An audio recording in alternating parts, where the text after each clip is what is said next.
Hello guys, welcome back to Apex Study. स्वागत है आप सभी का एपेक्स स्टडी में। आज की इस वीडियो में हम देखने जा रहे हैं बाल विकास एवं शिक्षण शास्त्र से संबंधित महत्वपूर्ण वीडियो को। इसके पहले जो है बाल विकास एवं शिक्षण शास्त्र का पार्ट 1 जो है मैंने अपलोड कर दिया था। यदि आपने वह वीडियो नहीं देखा है तो ऊपर आई बटन में आपको ये नोटिफिकेशन आ रहा होगा, इसको टच करके देख सकते हैं या फिर वीडियो के डिस्क्रिप्शन बॉक्स में जाके देख सकते हैं। चलिए दोस्तों शुरू करते हैं। प्रश्न क्रमांक 51। किस मनोवैज्ञानिक के अनुसार विकास एक सतत और धीमी प्रक्रिया है? ऑप्शन है ए कॉलसैनिक, बी पियाजे, सी स्किनर या फिर डी हरलॉक। सही जवाब होगा सी स्किनर। प्रश्न क्रमांक 52। व्यक्तित्व विकास की अवस्था है। ऑप्शन है अधिगम एवं बुद्धि, बी है व्यक्तिवृत्त अध्ययन, सी है उपचारात्मक अध्ययन या फिर डी है इनमें से कोई नहीं। सही जवाब होगा ए अधिगम एवं वृद्धि। प्रश्न क्रमांक 53। विकास में वृद्धि से तात्पर्य है। ऑप्शन है ए ज्ञान में वृद्धि, बी संवेग में वृद्धि, सी वजन में वृद्धि या फिर डी आकार, सोच, समझ, कौशल में वृद्धि। सही जवाब होगा डी आकार, सोच, समझ, कौशलों में वृद्धि जो है वो विकास में वृद्धि होती है। प्रश्न क्रमांक 54। तनाव और क्रोध की अवस्था है। ऑप्शन है ए शैशवावस्था, बी बाल्यावस्था, सी किशोरावस्था या फिर डी वृद्धावस्था। तो जब कोई बालक जो है, बालक नहीं कहना चाहिए, कोई मनुष्य जो है अपने कौन से चरण में जो है तनाव और क्रोध की अवस्था में ज्यादा रहता है, तो वह जो है सी किशोरा अवस्था। प्रश्न क्रमांक 55। बालक का विकास परिणाम है। ऑप्शन है ए वंशानुक्रम, बी वातावरण, सी वंशानुक्रम व वातावरण की अंतःक्रिया, डी आर्थिक कारकों का। सही जवाब होगा सी वंशानुक्रम व वातावरण की अंतःक्रिया का। प्रश्न क्रमांक 56। शारीरिक विकास का क्षेत्र है।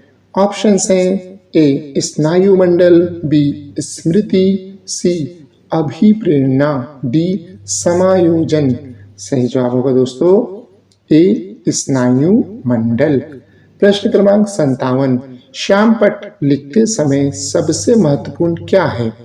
ऑप्शन है ए अच्छी लिखावट, बी लेखन में स्पष्टता, सी बड़े अक्षरों में लिखना, डी छोटे अक्षरों में लिखना। सही जवाब होगा ए अच्छी लिखावट। प्रश्न क्रमांक 58। शरीर के आकार में वृद्धि होती है क्योंकि ऑप्शन है ए शारीरिक और गत्यात्मक विकास, बी संवेगात्मक विकास, सी संज्ञानात्मक विकास या फिर डी नैतिक विकास। सही जवाब होगा ए शारीरिक और गत्यात्मक विकास। अगला प्रश्न है दोस्तों, पियाजे के संज्ञानात्मक विकास के अनुसार संवेदी क्रियात्मक अवस्था होती है। तो पियाजे कब कहते हैं कि संवेदी क्रियात्मक अवस्था कौन सी उम्र में होती है?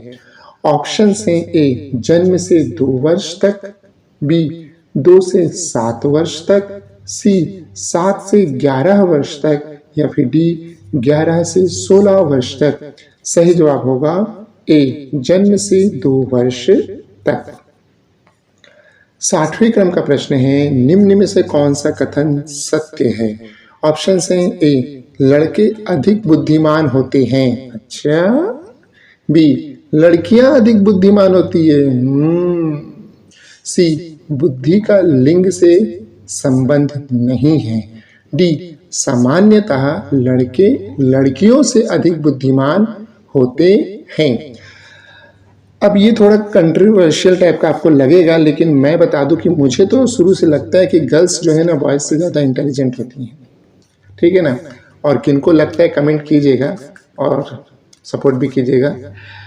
फिलहाल आंसर होगा, आंसर ये दोस्तों कि बुद्धि का लिंग से संबंध नहीं है। ठीक है, ये सुनने में तो अच्छा लगता है, लेकिन अगर वर्तमान के परिवेश देखें, वर्तमान में हम रिजल्ट देखें तो आज की डेट में फीमेल जो है मेल से हर क्षेत्र में आगे हैं। हर क्षेत्र में आप एजुकेशन ले लो, सर्विस ले लो, इन्वेंशन ले लो, कोई भी स्पोर्ट्स ले लो, किसी भी क्षेत्र में गर्ल्स बहुत तेज़ी से आगे जा रही हैं। ठीक है, तो कह सकते हैं, यहाँ तक कि घर संभालने की भी बात ले लीजिए, एज अ कह सकते हैं हाउस वाइफ, छोड़िए हाउस वाइफ तो पुराना बात हो गया, सर्विस के साथ जो है घर भी संभाल रहे हैं और सर्विस भी कर रहे हैं और पतियों को पाल रहे हैं आज के डेट में। तो कहने का मतलब है कि आप ये सब सोच के जो है कमेंट जरूर कीजिएगा। हालांकि ये बहुत अच्छा लगता है सुनने में, बुद्धि का लिंग से संबंध नहीं है, लगता भी है, लेकिन प्रैक्टिकल देखो तो थोड़ा लड़कियां जो है लड़कों से ज़्यादा आगे निकल रही हैं और बुद्धिमान है तभी तो निकल रही हैं। अगला प्रश्न है दोस्तों, 61वें क्रम का परामर्श का उद्देश्य है। ऑप्शन हैं, ए बच्चों का समझना, बी बच्चों की कमियों के कारण पता करना, सी बच्चे को समायोजन में सहायता करना, और डी उपरोक्त सभी। सही जवाब होगा डी उपरोक्त सभी। प्रश्न क्रमांक 62, बच्चों में नैतिकता की स्थापना के लिए सर्वोत्तम मार्ग है। ए उन्हें धार्मिक पुस्तकें पढ़ाना, बी शिक्षक का आदर्श रूप में व्यवहार करना, सी उनका मूल्य शिक्षा पर मूल्यांकन करना, डी उन्हें प्रातःकालीन सभा में उपदेश देना। ठीक है, तो बच्चों में नैतिकता की स्थापना करना है, तो इन चारों में से कौन सा तरीका सबसे अच्छा है? सही जवाब होगा शिक्षक का आदर्श रूप में व्यवहार करना। प्रश्न क्रमांक 63, शिक्षा में फ्रोबेल का महत्वपूर्ण योगदान था डैश डैश का विकास। क्या चीज का विकास? ऑप्शन हैं, ए व्यावसायिक स्कूल, बी पब्लिक स्कूल, सी किंडरगार्टन, या फिर डी लैटिन स्कूल। सही जवाब होगा सी किंडरगार्टन। 64वें क्रम का प्रश्न है दोस्तों, एक अच्छा अध्यापक विद्यार्थियों के मध्य बढ़ावा देता है। क्या चीज का बढ़ावा देता है भाई? ऑप्शन हैं, ए प्रतियोगिता की बढ़ावा, बी सहयोग की भावना का, सी प्रतिद्वंदिता की भावना का, और डी तटस्थता की भावना का। सही जवाब होगा बी सहयोग की भावना का। अगला प्रश्न है दोस्तों, शिक्षक का अति महत्वपूर्ण उद्देश्य है। ऑप्शन हैं, ए आजीविका कमाना, बी बच्चे का सर्वांगीण विकास, सी पढ़ना और लिखना सिखाना, डी बौद्धिकता विकास। सही जवाब होगा बच्चे का सर्वांगीण विकास। आप देख रहे हैं दोस्तों child development and pedagogy MCQs इन हिंदी। अगला प्रश्न है 66वें क्रम का, डैश डैश तथा डैश डैश की विशिष्ट अन्यों क्रिया का परिणाम विकास के विविध मार्गों और निष्कर्षों के रूप में हो सकते हैं। ऑप्शन हैं, ए वंशानुक्रम कॉमा पर्यावरण, बी चुनौतियां कॉमा सीमाएं, सी स्थिरता कॉमा परिवर्तन, डी खोज कॉमा पोषण। सही जवाब होगा ए वंशानुक्रम कॉमा पर्यावरण। अगला प्रश्न है दोस्तों, भारत सरकार की कंप्यूटर आधारित अधिगम प्रक्रिया के माध्यम से छात्रों को सीखने के लिए IT स्कूल योजना वर्ष डॉट डॉट में शुरू किया गया था। कब किया गया था? ऑप्शन हैं, ए 2001, बी 2003, सी 2004, या फिर डी 2006। सही जवाब होगा सी 2006। 68वें क्रम का प्रश्न है दोस्तों, 6 से 14 वर्ष के बीच के आयु के बच्चों को एक मौलिक अधिकार के रूप में मुफ्त और अनिवार्य शिक्षा के उद्देश्य से सर्व शिक्षा अभियान वर्ष डॉट डॉट में शुरू किया गया था। सीधी बात है, सर्व शिक्षा अभियान जो है कब शुरू किया गया? ऑप्शन हैं, ए 1996, बी 1998, सी 2001, डी 2003। सही जवाब होगा सी 2001। अगले क्रम का प्रश्न दोस्तों, स्तरीय किस तरह का? गुणवत्ता पूर्व शिक्षक शिक्षा के लिए पाठ्यक्रम ढांचा कॉमा राष्ट्रीय अध्यापक शिक्षा परिषद द्वारा वर्ष डॉट डॉट में निकाला गया था। ऑप्शन हैं, ए 1990, बी 1992, सी 1998, या फिर डी 1996। सही जवाब होगा सी 1998। 70वें क्रम का प्रश्न है। पार्ट 1 जो है 1 से 50 तक जो है अलग मैंने प्रोवाइड कराया है। ये जो वीडियो है 51 से लेके 100 तक का रहेगा। निम्नलिखित में से कौन सा महत्वपूर्ण प्रभाव शिक्षण की प्रभावकारिता पर निर्भर करती है? ऑप्शंस हैं, ए विद्यालय की संरचना करती है, बी शिक्षक को विषय की समझ, सी शिक्षक की योग्यता, डी शिक्षक की लिखावट। सही जवाब होगा शिक्षक की विषय में समझ। ठीक है ना, शिक्षक जो होता है उसको शिक्षक को विषय की समझ होनी चाहिए, ये प्रभाव डालता है। प्रश्न क्रमांक 71, शिक्षक निम्नलिखित के लिए शिक्षण संबंधी सहायता सामग्री का उपयोग करते हैं।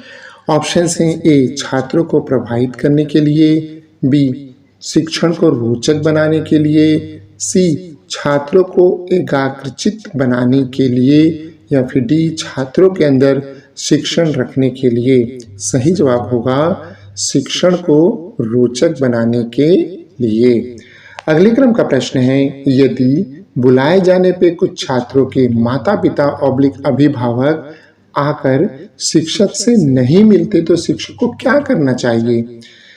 ऑप्शंस हैं, ए माता पिता को लिखना चाहिए, मतलब कह सकते हैं कि नोटिस भेजना चाहिए, बी जाकर उनसे मिलना चाहिए, सी वैसे छात्रों को दंडित करने चाहिए, दंड देना चाहिए, पनिश करना चाहिए, और डी वैसे छात्रों को अनदेखा करना चाहिए। सही जवाब होगा बी जाकर उनसे मिलना चाहिए। अगला प्रश्न है, किसी पठन सामग्री को एक रूप में पढ़ना ... पढ़ाई के रूप में जाना जाता है। ऑप्शंस हैं, ए बंडित, बी सामूहिक, सी अंतरालित, या फिर डी इनमें से कोई नहीं।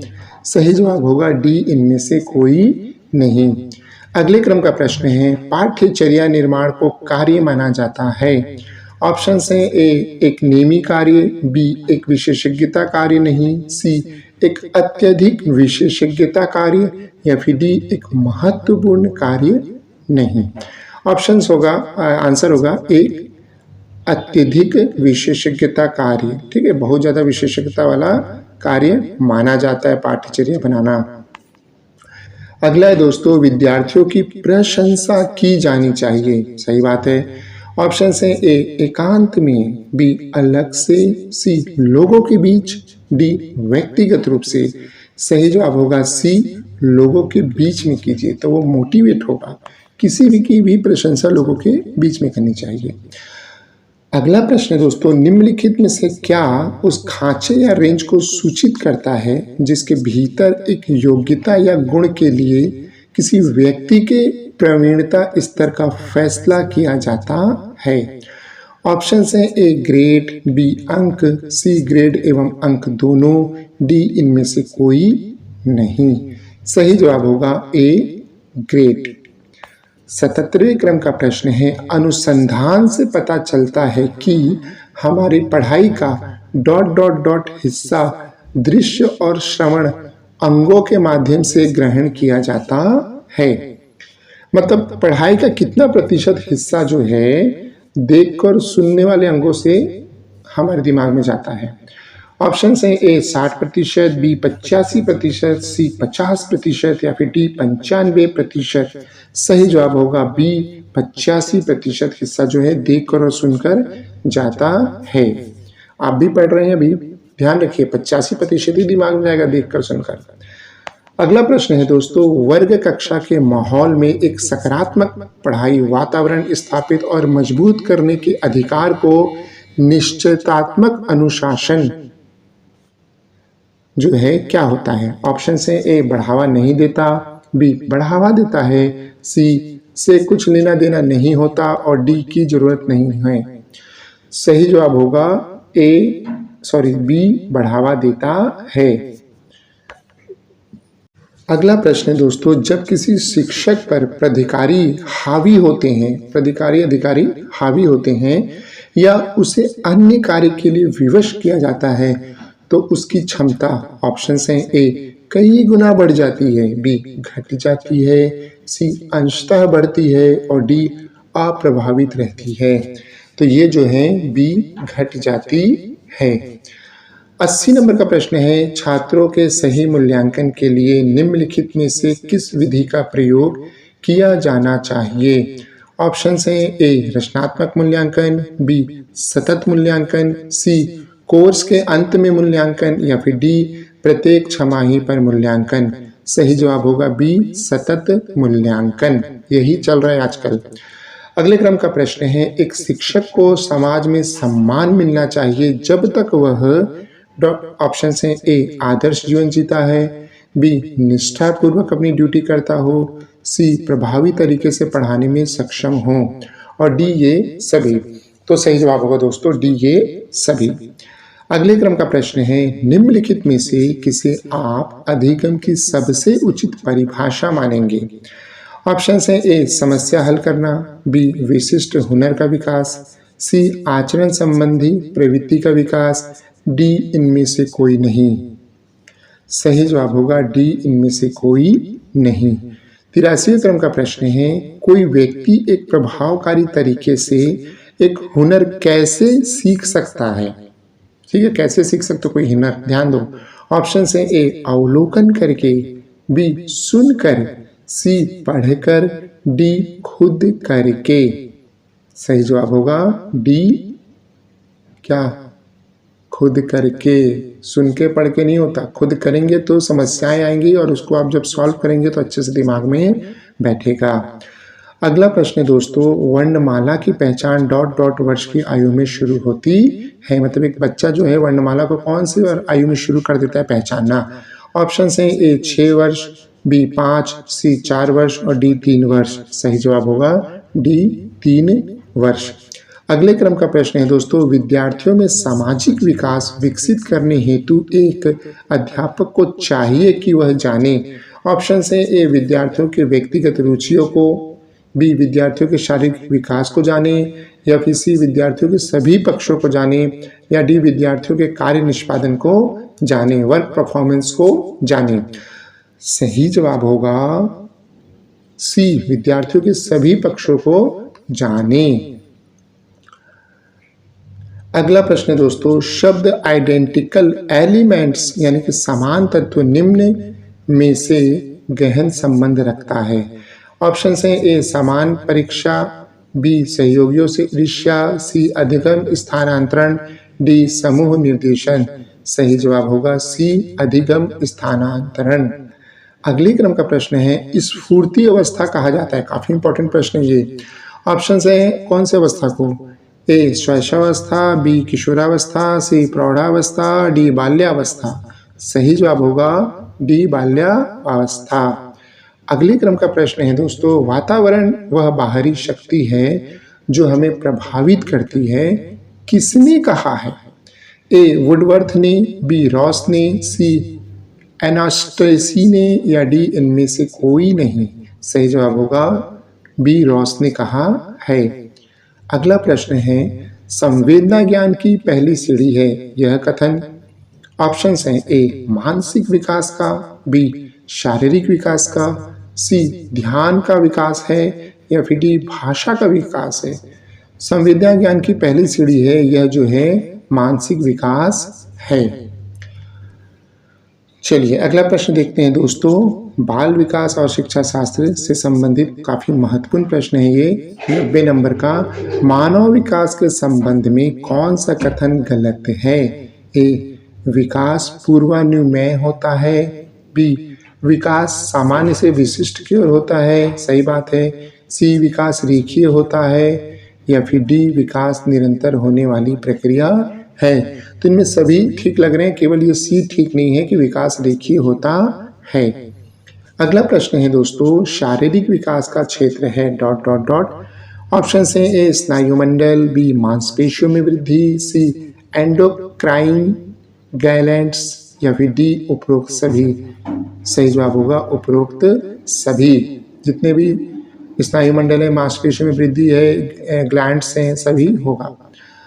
अगले क्रम का प्रश्न है, निम्न में से कौन सा वंशानुक्रम का निकाय नहीं है? ऑप्शन है ए समानता, बी भिन्नता, सी प्रत्यागमन, डी अभिप्रेरणा। सही जवाब होगा डी अभिप्रेरणा।